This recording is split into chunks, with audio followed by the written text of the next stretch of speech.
अस्सलाम वालेकुम रहमतुल्लाहि व बरकातुहू। कैसे हैं आप लोग? उम्मीद है खैरियत से होंगे। अल्लाह ताला आपको खुश रखे, अपनी रहमतों के साए में रखे। माशाल्लाह, हज बैतुल्लाह के लिए जाने वाले खुशबख्तों को मेरी तरफ से बहुत बहुत मुबारक हो। हज बैतुल्लाह के लिए जाने वालों के लिए अच्छी खबर यह है कि हज फ्लाइट्स का शेड्यूल आ चुका है या कुछ लोगों का आने वाला है। इंडिया में भी आ चुका है, पाकिस्तान में भी आ चुका है, दीगर ममालिक में भी फ़्लाइट शेड्यूल आ चुका है।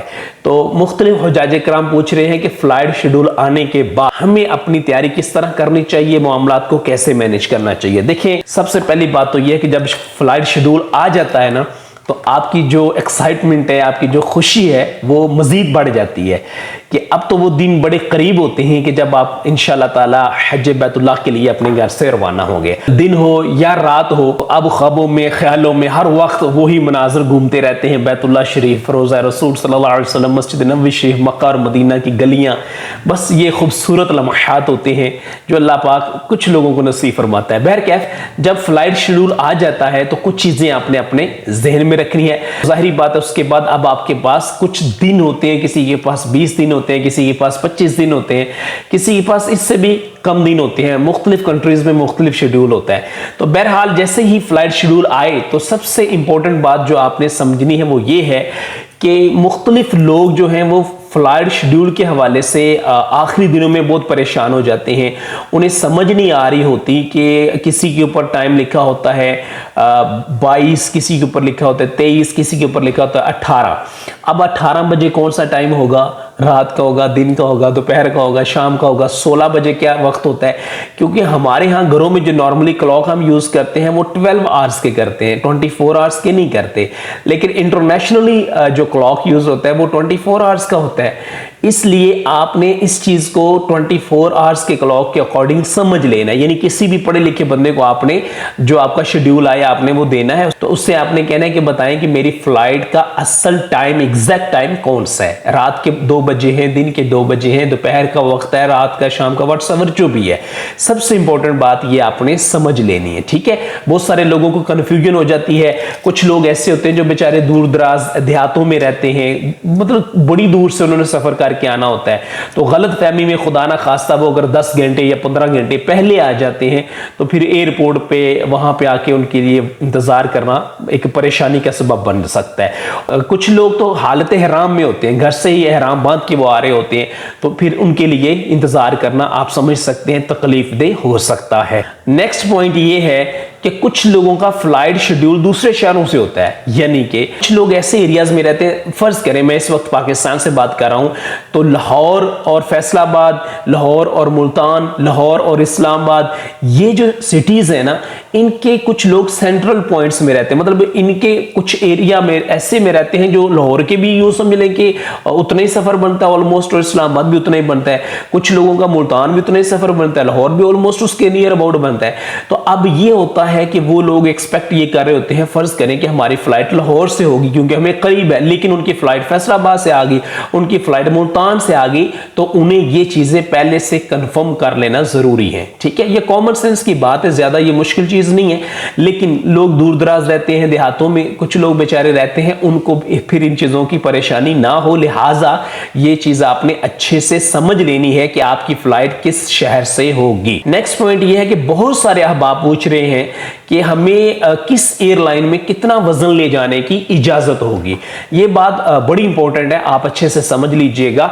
देखिए, पाकिस्तान से चूंकि मैं बात कर रहा हूं तो यहां से 4 एयरलाइंस हैं जो हज के दिनों में अमूमी तौर पे लोगों को लेके जाती हैं, और इस साल भी यही 4 एयरलाइंस उम्मीद है कि ये हाजियों को पाकिस्तान से लेके जाएंगी, जिसमें एक है सऊदी एयरलाइन, एक है PIA, एक है एयर ब्लू और एक है सीरीन एयरलाइन। अब इन चारों में कितने वजन की परमिशन होगी तो ये समझना बहुत जरूरी है। देखिए, सबसे पहले हम बात कर लेते हैं PIA की। PIA जो पाकिस्तान इंटरनेशनल एयरलाइन है, ये आपको परमिशन देती है 40 किलो वजन का, यानी 20 प्लस 20, 20 किलो के 2 बैग आप लेके जा सकते हैं, प्लस 7 केजी यानी 7 किलो हैंड कैरी भी आप साथ लेके जा सकते हैं। दूसरे नंबर पे बात करेंगे सऊदी एयरलाइन की। सऊदी एयरलाइन आपको परमिशन देता है 40 किलो की, यानी 23 किलो के 2 बैग आप लेके जाएंगे, और इसके अलावा आप 7 किलो का एक हैंड कैरी भी अपने साथ लेके जा सकते हैं। नेक्स्ट बात करेंगे हम एयर ब्लू की। तो एयर ब्लू भी आपको 40 किलो की परमिशन देता है, यानी उसमें 20 किलो के 2 बैग आप लेके जा सकते हैं, और 7 किलो का आप हैंड कैरी अपने साथ कैरी कर सकते हैं। और आखिर में हम बात करेंगे सेरीन एयरलाइन की। सेरीन एयरलाइन सबसे ज्यादा वजन की परमिशन देता है, वो बेसिकली देता है 50 केजी की, लेकिन 50 केजी का एक बैग नहीं आप लेके जा सकते, 25 किलो के 2 बैग आप लेके जा सकते हैं, साथ में आपने 7 किलो हैंड कैरी भी लेके जा सकते हैं। बैरकैफ ये आपको मैंने जनरल इंफॉर्मेशन दी है, अब आपने चेक कर लेना है कि आप किस एयरलाइन के जरिए जा रहे हैं। ठीक है, अगर बिलफर्ज आप सऊदी एयरलाइन के जरिए जा रहे हैं तो आपको पता होना चाहिए कि मैं कितना वजन लेके जा सकता हूं, उससे ज्यादा वजन आपके बैग में नहीं होना चाहिए, और जाते हुए वैसे भी वजन आपने कम ही लेके जाना होता है, कपड़े शपड़े तो आपने लेके जाने।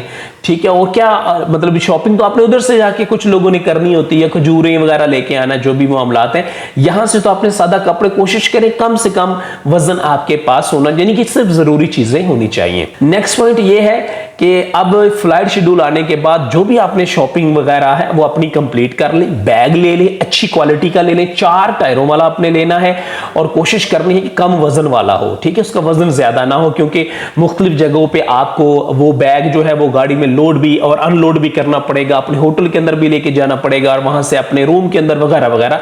तो मुख्तसर सी बात यह है कि अच्छी क्वालिटी का आपने बैग लेना है। नेक्स्ट पॉइंट यह है कि जो भी आपने कपड़े शपड़े आपके हैं, यानी कि खवातीन हैं तो आपने 2 अबाया आपके पास होनी चाहिए, सूट अपने 2-3 अपने पास रख लें। मर्द जो हैं ऑफ कोर्स उन्होंने भी अपने सूट वगैरह रखने हैं, 2-3-4 अपने पास रखें। इसके अलावा अपने एहराम की चादरें आपने सिर्फ 2 नहीं रखनी, 4 रखें, बल्कि आपने हैंड कैरी में भी एहराम की चादर रखनी है, क्योंकि जहाज में सफर के दौरान भी खुदा ना खास्ता किसी सूरत में जरूरत पड़ सकती है। तो ये सारी शॉपिंग आपने, जूते आपने लेने हैं, जो भी मामलात हैं सारे क्लियर कर लें। कोई ऐसी चीज नहीं होनी चाहिए जो आखिरी 2-4 दिनों में भागम भाग इधर जाए उधर जाए, मार्केट में घूमे। ये इससे पहले आपने अच्छे से सारी शॉपिंग कंप्लीट करके पैक करके एक साइड पे रख लें, क्योंकि अब आपका फ्लाइट शेड्यूल आ चुका है। नेक्स्ट पॉइंट ये है कि जिन लोगों का शेड्यूल पहली फ्लाइट्स का है, यानी जिन्होंने शुरू की फ्लाइट्स में जाना है, उन्होंने एहराम नहीं पहन के जाना, ना घर से पहनना है, ना एयरपोर्ट पे जाके पहनना है, ना आपने जब जहाज लैंड कर जाए वहां ना एहराम की नियत करनी है। आपने एहराम पैक करना है अपने बैग में, बल्कि उस सामान में पैक करना है जो आपने एयरपोर्ट पे जमा करवा देना है। ठीक है, एहराम आपने अपने साथ नहीं रखना, क्योंकि आपने डायरेक्ट मदीनातुल मुनव्वरा जाना है, और मदीनातुल मुनव्वरा जाने के लिए एहराम पहनने की, एहराम की नियत करने की, इरादा करने की जरूरत नहीं होती है। वो आपने अपने कपड़ों में जाना है। ठीक है, सादा कपड़ों में, मर्दों ने भी और खवातीन ने भी, और आप पे किसी किस्म की कोई एहराम की पाबंदियां लागू नहीं होंगी। ये बात ज़हन नशीन कर लीजिएगा। जिन लोगों की शुरू की फ्लाइट्स हैं उन लोगों ने एहराम अपना पैक कर लेना है, आपने अच्छे से अपना शेड्यूल देख लेना है। आपकी फ्लाइट बिल फर्ज किसी की इस्लामाबाद से डायरेक्ट मदीना की है, या इंडिया से है तो फर्ज करें दिल्ली से डायरेक्ट उनकी मदीनातुल मुनव्वरा से है, या आप दुनिया की न्यूयॉर्क से आपकी डायरेक्ट मदीनातुल मुनव्वरा की है, शिकागो से डायरेक्ट मदीनातुल मुनव्वरा, या दुनिया के किसी भी और मुल्क से आप आ रहे हैं जिनकी भी डायरेक्ट फ्लाइट है मदीनातुल मुनव्वरा की, उन लोगों ने एहराम की नीयत इरादा नहीं करना, ना आपने एहराम पहनकर जाना है। नेक्स्ट पॉइंट यह है कि जिन लोगों की फ्लाइट शेड्यूल होगा मिड का या आखिरी दिनों का, उन लोगों की अमूमी तौर पे फ्लाइट होती है मक्कातुल मुकर्रमा की। बिलखसूस आखिरी दिनों वालों को तो डायरेक्ट ही मक्का जाना होता है ना, यानी जद्दा और जद्दा से मक्का।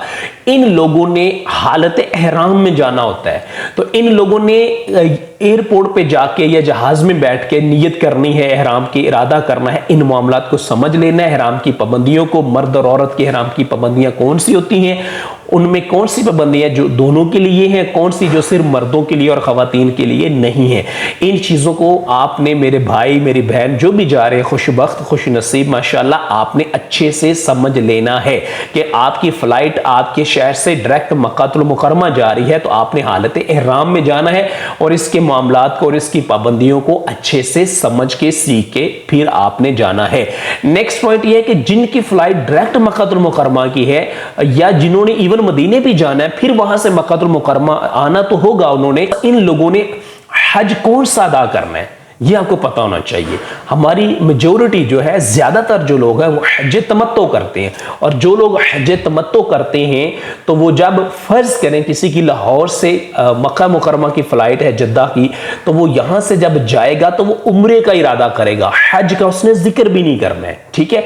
वहां पे जाके वो उम्रा अदा करने के बाद एहराम उतार देगा, 10 दिन रहे, 15 दिन रहे, 20 दिन वहां पे रहे, बार बार उम्रे करे, ज़ियारत करे, हज के दिनों में फिर उसने जाके एहराम वहीं से बांधना होगा।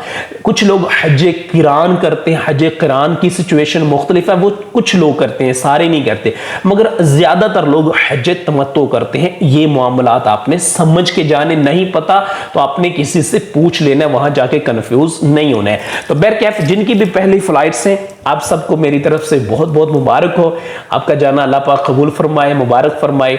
बड़ी खुशी के दिन है, बहुत ज़्यादा खुशियों के दिन है। आपने अच्छे से सारे मामलात को सीख लेना है, समझ लेना है, सामान वगैरह की पैकिंग अच्छे से कर ले।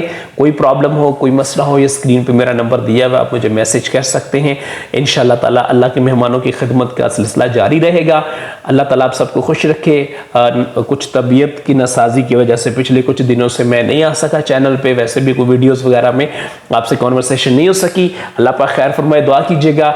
अल्लाह तबारक व तआला हम गुनाहगारों को भी बुलाए, वो खूबसूरत दिन, खूबसूरत वक्त हमें भी नसीब फरमाए जब हम भी हालत हराम में जान में मक्कातुल मुकरमा जाएं, फिर वहां से जान में मदीनातुल मुनव्वरा हाजिर होकर अल्लाह के महबूब सल्लल्लाहु अलैहि वसल्लम की बारगाह में कसरत के साथ दुरूद व सलाम पेश कर सकें।